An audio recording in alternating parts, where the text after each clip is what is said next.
The officer received a 911 about a female who was potentially driving under the influence. Hi, how are you doing? In hot pursuit, the officer swiftly chased the woman until she reached the closest gas station. Identifying her as Kendra Sanders, a 36-year-old individual, he approached her vehicle.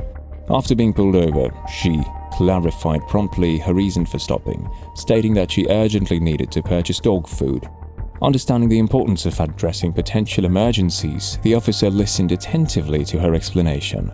With a balance of vigilance and empathy, he verified her statement while ensuring compliance with traffic regulations. Recognizing the significance of understanding the context, he resolved to handle the situation with fairness and professionalism, aiming to uphold public safety while considering individual circumstances. We stopped at somebody who called and they were concerned about you. You been drinking today? No? You mind if I check your eyes real quick?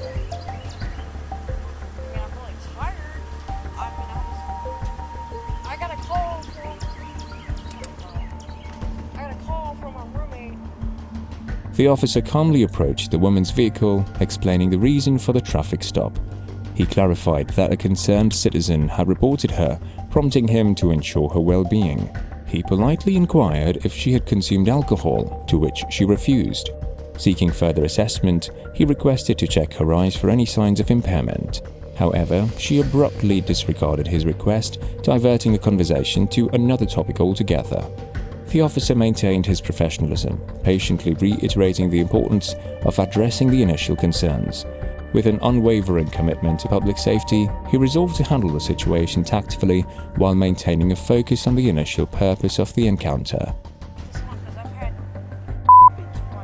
Okay.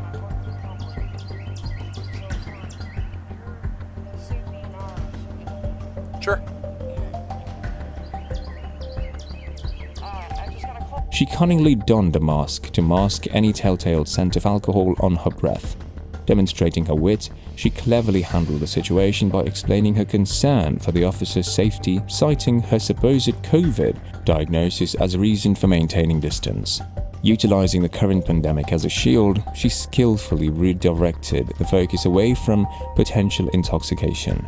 The officer, mindful of public health protocols, acknowledged her precautionary measures, but remained vigilant in ensuring overall safety.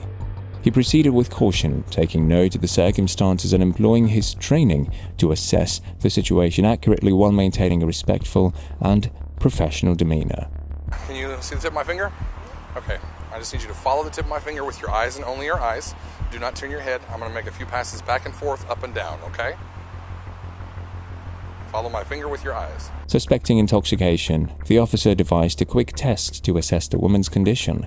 With a focused gaze, he extended his finger and instructed her to track the movement of his finger without moving any part of her body, including her head. This test, known as the horizontal gain nystagmus test, is commonly used by law enforcement to detect signs of impairment.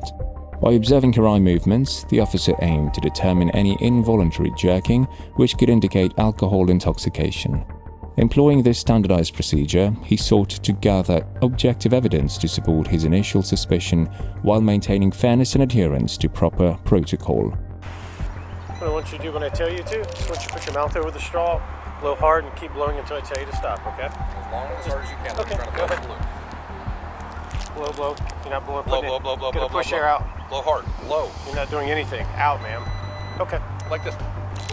You're not You doing have to anything. blow into the straw. You gotta blow out, ma'am. It says you're not doing anything. Dissatisfied with the finger test, the officer opted to proceed with a more definitive measure, the breathalyzer. Requesting her cooperation, he instructed her to place the device's straw in her mouth and blow forcefully. However, displaying her cleverness, she cunningly inserted the breathalyzer but abstained from exhaling any air. Recognizing her evasion, the officer insisted she follows through with the test. In response, she quickly fabricated an excuse, claiming difficulties with the straw. Aware of her attempts to obstruct the process, the officer remained resolute, poised to address the situation with professionalism and ensure the proper course of action was taken. We're gonna try something else. It's a little bit easier. All I need you to do is just blow into this area in general, okay? Just wait until I tell you. Okay, go ahead. Yeah, there you go.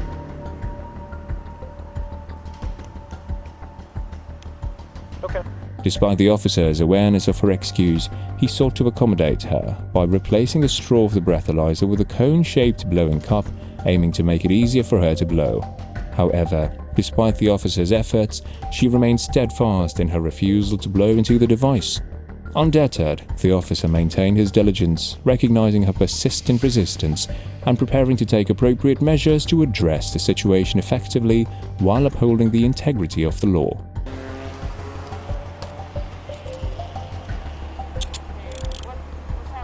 You're under arrest for DUI. Not that one. Yep, that would have been nice. The state of Georgia has conditioned your privilege to drive upon the highways of the state upon your submission to state-administered chemical tests of your blood, breath, urine, or other bodily substances for the purpose of determining if you are under the influence of alcohol or drugs. If you refuse this testing, your Georgia driver's license or privilege to drive on the highways of the state will be suspended for a minimum period of 1 year. Having exhausted all reasonable attempts to obtain cooperation, the officers recognized the woman's cunning demeanor and lack of willingness to assist. Realizing the gravity of the situation, they concluded that her obstruction necessitated further action. In a decisive move, they made a difficult decision to place her under arrest. With utmost professionalism, they explained each charge that were placed against her, ensuring transparency in the process. Despite her resistance, the officers remained committed to upholding the law, ensuring a clear understanding of the consequences while adhering to their duty of maintaining public safety. They asked her politely about minister's chemical test of the blood and urine, and all she has to say is yes and no and is expected. She refuses. There's no whoa. We're going to sit in the back of my car. Well, you're bumbling and fumbling around with everything just like we have the whole time. Please do not push against me. Get in the car. Can I please? No, we're done. I'm taking your sunglasses off so they don't fall. Get in the car. Can I please just make a call so my car doesn't get towed, please? Nope. Please, you didn't give me a chance. You literally. You didn't give me a chance. Yeah, I did. Sit back so I can book you in. 231 code 4. What are you pulling at? The officers got exhausted and decided to take her custody and order her to sit in the car, and as usual she yelled whoa and refused to sit in the car. Then the officer uses a harsh tone and orders her to sit in the car. Perfect. In the bag. She was leaning pretty far forward toward the steering wheel so I didn't see it. Yeah, push. And I just kept eyes on her when she got out. So. That mask is really helping her. The air sample get down. Kendra was arrested for driving under the influence, possession of an open alcohol container, and vehicle registration violation.